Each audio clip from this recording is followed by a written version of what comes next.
So the problem for the Fed is that if they raise rates very much at all, you're going to trip this credit problem that we have. You're going to have a very sharp slowdown in housing and cars and all this other stuff. That's your consumption. Then you wind up in a recession. Then the Fed has to drop rates back to zero and we start QE all over again. So the problem by not allowing recessions to occur is that we keep building these bigger and bigger debt bubbles that can withstand less and less increase in interest rates over time.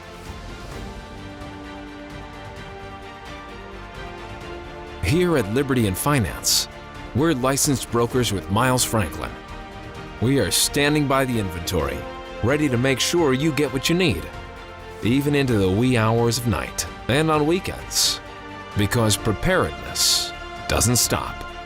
Call us 1-888-81-LIBERTY. That's 1-888-815-4237. Hey everyone, this is Elijah K. Johnson with Liberty in Finance. And with us today, a new guest, Lance Roberts, the CIO and partner at RIA Advisors. Lance, thank you so much for joining us today. Absolutely glad to be here.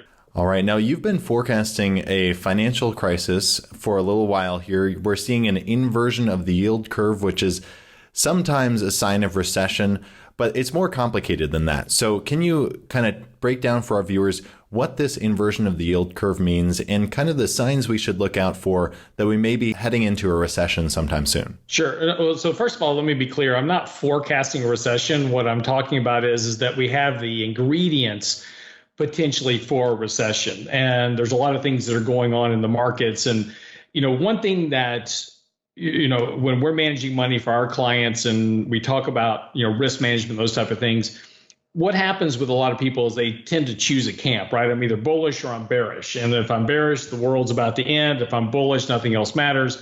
And we pretty much don't care. We're agnostic to what, the camps are saying, and we're simply looking at the data and trying to manage the risk in portfolios accordingly to what we see kind of coming down the pipeline. So there are certainly some very bearish factors that certainly would support a more recessionary drag in the economy. The $5 trillion worth of liquidity we put in the markets over in 2020, 2021, that's now gone. Just recently, we've seen indications from even some Democratic senators in Washington that there's no real support for another round of monetary stimulus. So it doesn't seem to be any more money coming into households to bail out consumption. So all that liquidity that was put into the system, everybody went out, they bought houses and cars and boats and planes and trains and automobiles. Well, we pulled forward all that consumption. So now there's this big void that we're going to have to fill. There's not going to be the money there to do that. So that's going to suggest that demand will fall. And just what we saw in the recent ISM manufacturing reports is a good example. Inventories are rising. So basic economics says that if I have more demand than I have supply, which is what happened in 2020 and 2021, because I had all this money to spend and the economy was shut down, I'm going to have higher prices, i.e. inflation. So guess what? We have inflation now. Well, what the economic data is saying now is that because of the reversal of that monetary stimulus and now an increase in production of built in inventories, that supply will begin to outstrip demand later this year. That means that prices will fall. We'll have more deflationary pressures in the economy. And that's potentially what you need for a recession. Now, here's the key point. In order to have a recession, and this goes to the yield curve question, right? We've got a 10-year versus 2-year inverted yield curve. And immediately the media is out right now is like, the recession's coming. It's all baked into the cake. And, the inverted yield curve is here. The inversion of the yield curve is not indicative of a recession. This is a key point. What it tells you is that you have an economy that's ready you have an economy that is in the right place for a recession. So think about you're running down, the road and you run right up to the edge of a cliff. And so you're looking down and the guy behind you runs into you and pushes you over the cliff. That's where the economy is. We're up to the edge of that cliff. And what we need is an exogenous event, somebody to shove the economy over the cliff. What could that be? Well, it's not going to be Russia, Ukraine. We already know that. That's That's already priced into the markets. It's not really the Fed hiking rates here. We know that. That's been well telegraphed. The recent FOMC meeting that just came out, we're going to hike rates 50 basis points. We're going to start QT, all telegraphed, nothing shocking to the markets about that. What will cause it and what will be that exogenous event is when the Fed is hiking rates, they create a credit-related event somewhere else in the economy. A break in margin debt, a break in corporate debt, a break in refinancing activity, housing. Something breaks within the economy, and that's what pushes that economy over into a recessionary environment, which it's not a terrible thing. Recessions are just slower economic growth. It's not the end of the world. Now, you mentioned how the economy seems to be on the edge right now. Can you reiterate for our viewers some of the signs that you're seeing of that? What makes the economy so ripe for a recession right now?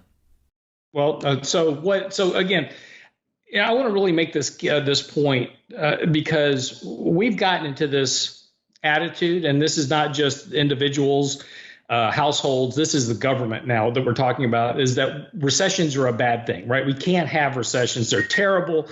And yes, during recessions, people, lose their jobs, and that's not a great thing. I get it. But recessions are actually healthy for an economy. It removes and reduces the excess. In fact, I can argue with you that by trying not to have recessions, we create bigger problems in the economy, things like wealth gaps and these type of things that have occurred over the last decade. So what are the things that are potentially setting the economy up for a recession? Well, there's some things that are normally what you see before recession. One, declining consumer confidence. Consumers are under a lot of pressure right now. The Fed's talking about hiking interest rates to tighten monetary policy. Okay, why does the Fed tighten monetary policy? That's slow economic growth. How do you slow economic growth? You make things too pricey for consumers to buy, right? You raise borrowing costs. They can't afford to refinance a house, buy a new car, whatever it is. So they stop their consumption. That slows economic growth. Slower economic growth means less consumption. That brings down inflation.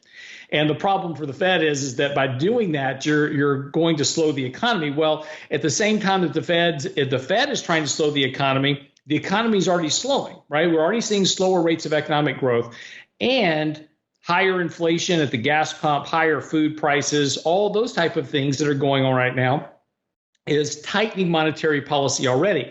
Higher interest rates on borrowing costs, mortgage rates up over 5%. Employment. And we look at employment numbers, we go, wow, employment is really strong. We're at historic lows on employment.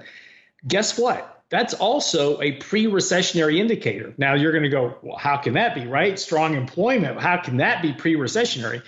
Well, that means that we've employed just about everybody that we can employ, and we're not making new workers. And so when corporations have to start juggling this balancing act between corporate profit margins, wage cost, employment, that all is all what happens. So now corporations have to make a choice, either pay higher wages or start laying off workers to protect profits. And this is why when you get very low levels of unemployment, and go look at a chart versus recessions, right at the historic lows of unemployment, that's about where a recession starts. So even good news can be bad news in terms of this environment. But, as we kind of go through and look at the internal dynamics of the market, it all comes down to liquidity and consumption. 70% of the economy is consumption.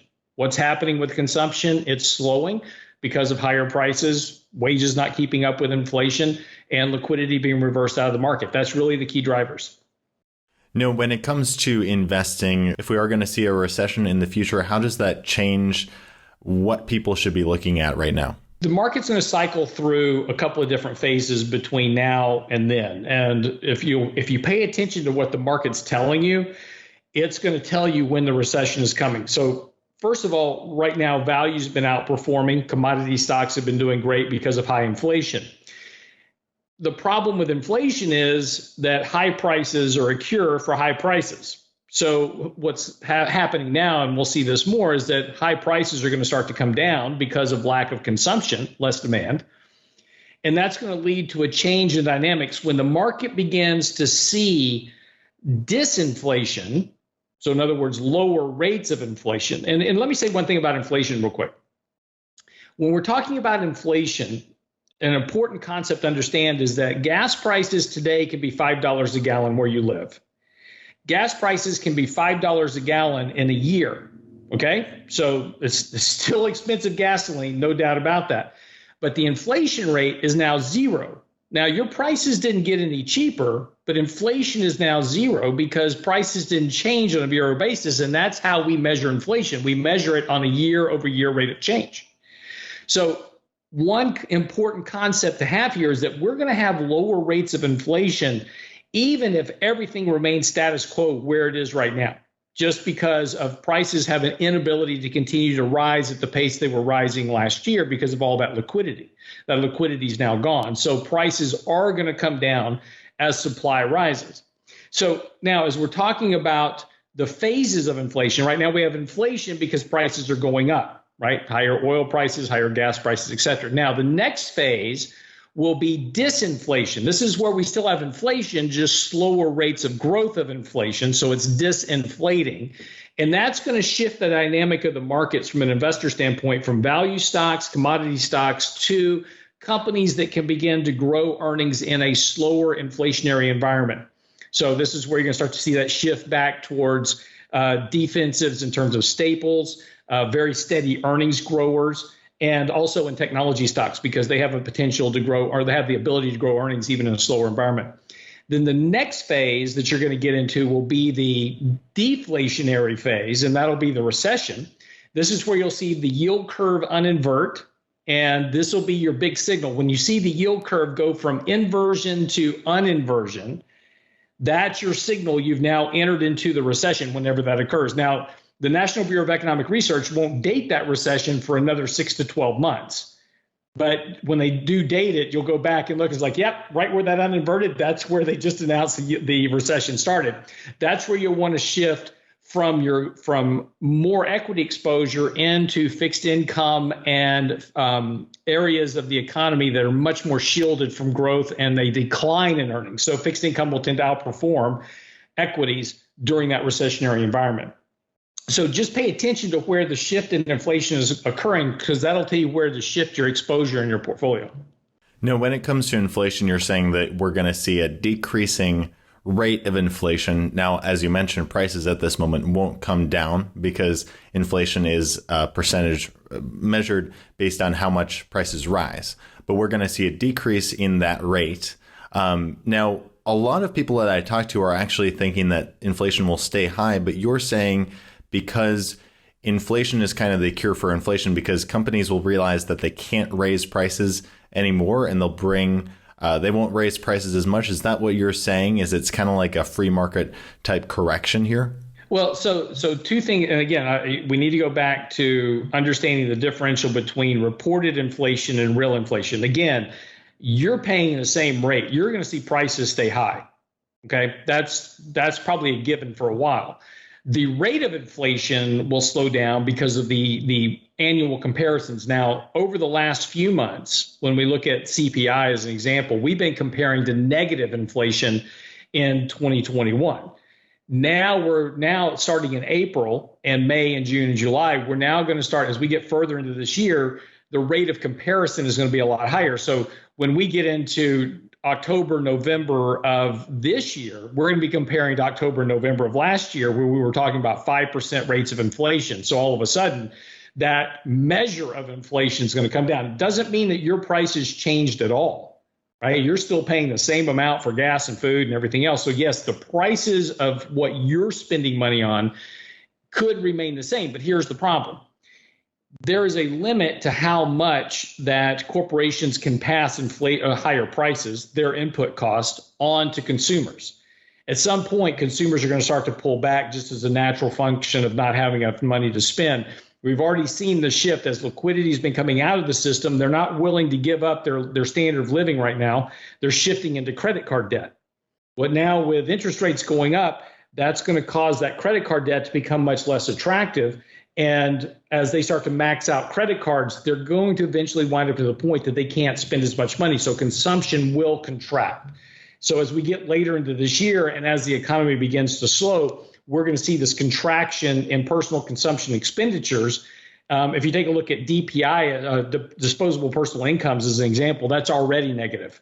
And so that's going to feed through to slower economic growth this year. Consumption will contract. That means less demand. Companies then react by not producing as much, begin to lay off workers, and begin to take defensive measures relative to the economy. So unfortunately, it's a bit of a vicious cycle that we play between the consumer and companies, and nobody's really willing to stand up and go, I'm just going to keep everybody where it is and just plow right through this thing. Unfortunately, it just doesn't work that way. No, when it comes to the Fed raising rates, it seems like they're not doing anything like what Volcker had to do back in the 70s and 80s when we were seeing inflation this high. But you're saying that inflation will still come down even though the Fed isn't raising rates too dramatically? We've got to be careful with that comparison, because as we look back at the 1970s, this is a lot like those comparisons we saw, in 2020, comparing the markets to 1920, where we have this ripping bull market for a decade.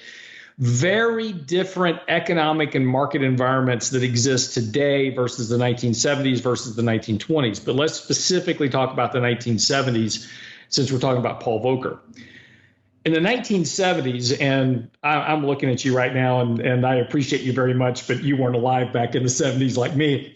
So, for us old guys, we remember the 1970s. We remember the gas lines at the pump. We remember all this type of stuff. But you have to understand that the attitude was very different back in the 70s. Owning a house, right? Owning a house was something that people did, but they didn't require McMansions, right? I grew up in a house that was 1,100 square feet, 3-bedroom, 1.5 bath, right? Very small, modest house, but that's all people bought. That's what people bought, and that's what they lived in. That there wasn't this need to live beyond our means. Of course, the family photo albums weren't all pictures of ourselves back then either. It was actually pictures of the family. So it's a very different environment. But back then we were manufacturing, which has a very high multiplier rate into the economy. So economic growth was growing at about 8% annualized back in the 60s and the 70s. Savings rates for families were extremely high. Debt to income ratios were very low. The average debt to net worth on families back in the 60s and 70s was about 60% of debt to net worth, mostly their mortgage. Today it's 150% of debt to net worth. So very different environment financially. Most people didn't have debt of any consequence. They might maybe have had a credit card, but that was very rare. Mostly it was a mortgage and maybe a small car note. And remember, cars back then cost, $6,000. So, this is just a very different environment. So when the Fed started raising rates back in the 1970s, the economy was able to handle that a whole lot better. Yes, we had the 74 bear market. Yes, we had 2 recessions. So no doubt that hiking interest rates as fast as Volcker did certainly did what its job was, but it also changed the dynamic of the markets in the economy. Prior to 1970, our economy was growing at an annualized basis over 3 decades. Interest rates were rising over 3 decades because we had stronger economic growth, stronger wage growth, high savings rate. We had a very vibrant working economy. Beginning in 1980, after Paul Volcker broke the back of inflation, we definancialized the system. We indebted everybody and said, hey, you can afford that house you really can't afford. You can afford that car you really can't afford. And you can live a lifestyle that you can't really afford because you can put it all on debt. So the problem today for the Fed is that we're so leveraged as an economy, 30 trillion in government debt, record household debt, record corporate debt, record leverage debt, record margin debt. Let's just go on down, record student loan debt. Just a massive amount of debt. We're talking about debt, magnitudes of economic growth across the board. So if interest rates rise much, then all of a sudden you can't finance your way into more growth. Let me give you a good example of what's happened over the last 12 years. In the last 12 years, when we started QE1, now all I'm talking about now is just government interventions and the Fed's QE, right? Starting with QE1, TAMP, HARP, HAMP, all the bailout programs that we did, the Bear Stearns bailout, Maiden Lane, and again, probably a lot of people listening to this podcast don't even remember that stuff. But we just spent a ton of money trying to bail out the economy post the financial crisis. Then we kept doing QE and more bailouts and more financial structures in 2010, 11, 12, 13, 14. Over the course of this time frame, we have now injected more than $43 trillion of government and Federal Reserve liquidity into the economy. And on a dollar per growth basis, in other words, how much of this government intervention was used and how much economic growth did it create? Because that's why we were doing it, right? $12 of debt-funded liquidity for $1 worth of economic growth. Now, in no world is that a good trade-off. So the problem for the Fed is that if they raise rates very much at all, you're going to trip this credit problem that we have. You're going to have a very sharp slowdown in housing and cars and all this other stuff. That's your consumption. Then you wind up in a recession. Then the Fed has to drop rates back to zero and we start QE all over again. So the problem by not allowing recessions to occur is that we keep building these bigger and bigger debt bubbles that can withstand less and less increase in interest rates over time.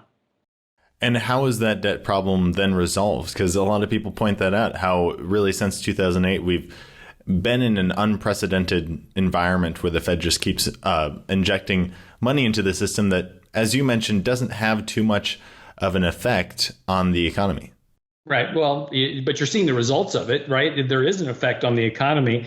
How many of your friends and people that you deal with talk about the inequality of wealth, right? The top 10% own 90% of the stock market. The bottom 80% have less than $500 in the bank.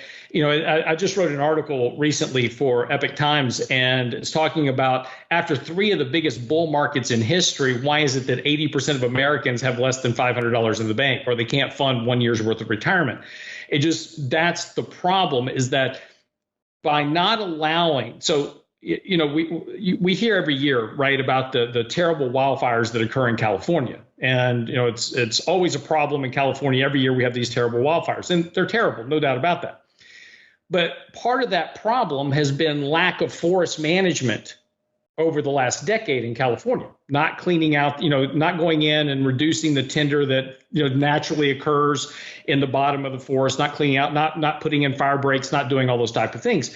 So this just provides more fertile soil for these fires to occur every year. Well, recessions are like that forest management. And what happens is when you have a recession, it reduces that debt. So, here's a good example.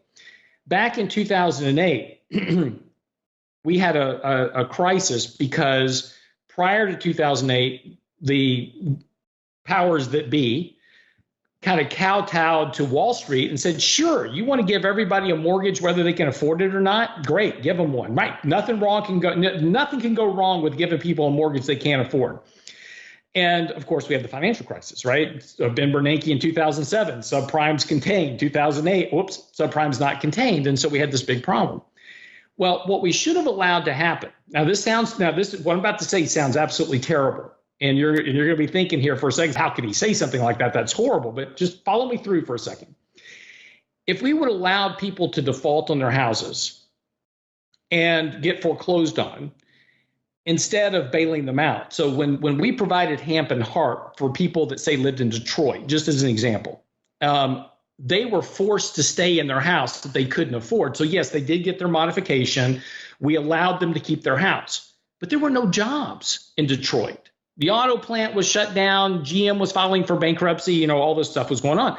So by locking them into their house, we reduced their mobility. By not allowing them to default on their house, and that kept them from being able to move to a part of the country where they could have gotten a better paying job. Yes, they would have had to rent an apartment for a while. It's a terrible thing not to be able to afford a house, but they could have gotten themselves back on their feet financially, right? And gotten a better job and gotten themselves going back in the right direction. The banks, right? Oh my gosh, we can't allow the banks to default because that would be terrible, right? That would just destroy everything. Well, no, that's not true at all. The reason we have bankruptcy laws in the United States is specifically for that reason. JP Morgan took on a bunch of debt that they couldn't afford to have, or Bank of America, whoever it was. And we say, well, you know what? Sorry, you're kind of stuck with it. You're going to have to file for bankruptcy. They go through the bankruptcy process. One of two things happens. Either one, they go through and they are basically out of business, and other players in the market that were stronger or smarter or better prepared are able to take the bits and pieces they want out of JP Morgan. We saw this happen with Washington Mutual and other banks. They take the pieces they want, they shove off the debt. And yes, I know, terrible thing. Shareholders and debt holders that took investment risk in those businesses, they're going to lose money. That's part of investing, right? We can't save everybody. That's the issue. But if we would have done that, these 5 banks wouldn't be 60% of our banking economy today. They'd be 20% where they're supposed to be. And our mid-sized regional banks, our small town banks, our community banks, they'd make up the rest. We have a very diversified banking system with much less risk. Consumers would have been a lot healthier because they would have been able to expose themselves of all the debt that they took on that they shouldn't have had in the first place, but banks were happy to give it to them. They would have gotten rid of that debt through their bankruptcy process, been able to start over, move on down the road. So the problem by not allowing recessions to occur is they sound horrible, but it's actually a good thing. It allows everybody in the system to cleanse itself of those excesses and start over. But we developed this attitude in this country, which is not good for the younger generation. It's not good for you. I don't care. I'm going to be dead soon. But, it's not good for you or the younger generation because the opportunities of capitalism are being eroded because we have stripped out that Darwinistic nature of the capitalist process. So you're saying opportunities are being eroded. What are some of the other long-term consequences of this, that recessions then are worse when they do happen? Look, you can only postpone the inevitable for so long, and eventually you're either going to have a popping of the debt bubble. There'll be a point that somebody says, I don't care. I'm not buying that debt. I'm not paying it off, whatever it is. That eventually happens. The efficacy of Federal Reserve interventions, this QE programs that we do, if you notice, every time we have to do QE, which is always kind of funny to me because we keep past these banks every year go through these stress tests. And we go, the banks are very healthy. They can afford a downturn in the economy, but every time we have a downturn in the economy, we have to bail them out again. So, we go through these processes. And if you notice, every time we do QE, it has to be larger than the last time to get the same effect. And actually, the effect that we're getting is less and less each time in terms of economic growth and prosperity and those type of things. So it's requiring more and more. And so eventually, at some point, there'll be a point that potentially we do QE and the markets don't respond at all. It's kind of like a drug addict. You keep taking the same amount of drugs and eventually you just don't have the high anymore. That's kind of what's happening with the markets. And the question is at what point does the Fed show up on their white horse and say, we're here to do QE, and everybody goes, don't care. I think it'll be very interesting to see how this all plays out in this kind of new environment that we're in, really since 2008. But Lance, we really appreciate your time today. Are there any last thoughts you'd like to leave with our viewers, and where can our viewers find you online? Let me just say one thing before we wrap up, is that we've had a very kind of dark conversation here, and there's some important points that we're talking about. Capitalism is at risk. And I know there's a lot of push here for socialism, and we want free money. Free money is not free. The inflation you have today is the payback for the free money you got 2 years ago. And, money is never free. There's always a cost or a consequence. Capitalism has provided the opportunity for generations to build an enormous amount of wealth. And, we talk about economic inequality in the United States. You need to remember that if you make $30,000 a year in the United States, you're in the top 1% of income earners worldwide. Capitalism has provided wealth to Americans that is not just a little bit more than the rest of the world. It is head and shoulders multiple times more than the rest of the world. Capitalism was an experiment that worked beyond anybody's wildest dreams. And we want to be careful not to basically kill that golden goose, because that is your opportunity to really create wealth in the future. Building wealth is not about investing in the markets. Building wealth is about taking advantage of capitalism. If you have the opportunity to be the next Elon Musk or the next Tim Cook or the next Jeff Bezos, that is your opportunity. And there's nothing stopping you from going out and starting a business and building a tremendous amount of wealth. And that is where wealth is actually created. It's not created in the financial markets. You will not find anybody that became super wealthy by just investing in the markets. The vast majority of the time, the big wealth is created by starting a business or taking other people's money and investing it for them, like Warren Buffett, which is how he built his wealth. And there's nothing wrong with that. But, Berkshire Hathaway is his business, but that's your opportunity. So be careful asking for these socialistic ideas. They sound great on paper, but socialism has created more poverty in the world than just about any other system other than communism, which is worse. But if you want prosperity, if you want the ability to build wealth, if you want the ability to have the markets work for you in a manner that will help your savings outpace the rate of inflation over time, you need to treat them with respect and understand how they work. And there's tremendous opportunity in the financial markets now to take advantage of. But just be careful that you understand how markets cycle, what the risks are. And the thing, again, we talked about some very negative things today. And I don't want anybody walking away going, man, I'm just not going to invest. It's terrible. It's just horrible. We're invested in the markets right now. We remain invested most of the time. We're holding more cash than normal right now, and we're holding bonds. Because that's our hedges in our portfolios, but we do have long exposure. We own Apple, we own Microsoft, we own, Raytheon Technologies. We own a lot of the companies that and utilize every day. But that's the real part about investing. So be careful not to let commentary affect your long-term views on markets. It's important to understand these things, but allow the opportunity to work for you and take advantage of the opportunity you have while you still actually have it. I think that's so key, and realizing the hand that we've been dealt and finding the opportunity in that. I think that's so key. And thank you once again, Lance, for joining us today. Thank you so much, and God bless. My pleasure. Thank you so much. Miles Franklin Precious Metals is one of America's oldest and most trusted bullion dealers. Miles Franklin is A+ rated and accredited by the Better Business Bureau, licensed and bonded, and has 0 complaints ever registered. Here at Liberty and Finance, we are licensed brokers with Miles Franklin. To order, simply call us, discuss your needs, and we will let you know our live inventory, prices, and availability, and lock in your order over the phone. Once your order is locked, the price is held for you regardless of market fluctuations, and the metals are reserved for you awaiting your settled payment. Within 1 business day of ordering, you will receive an email invoice detailing the order and payment instructions. Miles Franklin accepts payments by bank wire, ACH or electronic check, money order, check mailed priority mail, and cryptocurrency. The fastest forms of payment are bank wire and cryptocurrency. Upon settled payment, metals will ship out within 3 to 5 business days. You will receive tracking information via email. Domestic shipping charges are $15 for any order under 500 ounces of silver or 10 ounces of gold. For orders larger than that, domestic shipping is free. The package will be double boxed, fully insured, and labeled discreetly, with no indication of the contents inside. For your privacy, the name Miles Franklin will not even be on the package. To talk to myself, Elijah, my brother Kaiser, or my father Dunnigan, call 1-888-81-LIBERTY. That's 1-888-815-4237.